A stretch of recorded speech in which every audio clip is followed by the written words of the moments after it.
యూరప్‌లో ముస్లిం సామాజిక వర్గ విప్లవం స్టార్ట్ అయింది. వాస్తవంగా చెప్పాలంటే గతంలో యుద్ధాలు చేసి, దాడులు చేసి ఆ దేశాల్ని ఆక్రమించుకునేటటువంటిది ఉండేది.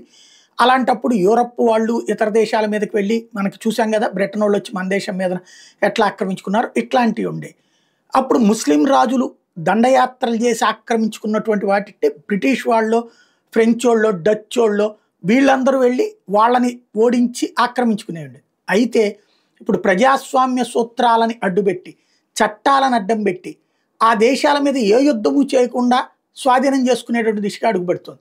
బ్రిటన్ 2050 నాటికి ఖచ్చితంగా యూరప్‌లో తొలి అణుబాంబు ఉన్నటువంటి ముస్లిం దేశం కాబోతుంది. ఇది పక్కా. ఎందుకంటే అక్కడ ఉన్నటువంటి బ్రిటన్ పౌరులు క్రమంగా పిల్లల్ని కనడం తగ్గించారు, పెళ్లిళ్ళు చేసుకోవడం తగ్గించారు. అలాగే సంఖ్య తగ్గిపోతుంది. జనాభా పెరుగుదల సంఖ్య దారుణంగా పడిపోయింది.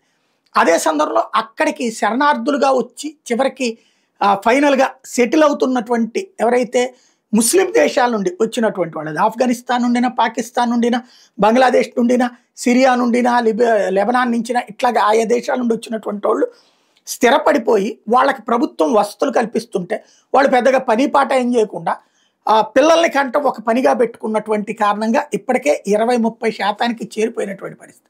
రాబోయేటటువంటి రోజుల్లో అది కాబోతుంది. ఇదే ఫినామినాని ఇప్పుడు దాన్నే గజ్వే-ఇ హింద్ అనేటటువంటిది. అంటే నిదానంగా ఒక్కొక్క చోట వెళ్ళి అక్కడున్న చట్టాల ప్రకారమే చేస్తూ చివరికి ఆ దేశాలు తమ డామినేటెడ్ కంట్రీస్ కిందకి మార్చుకోవడం.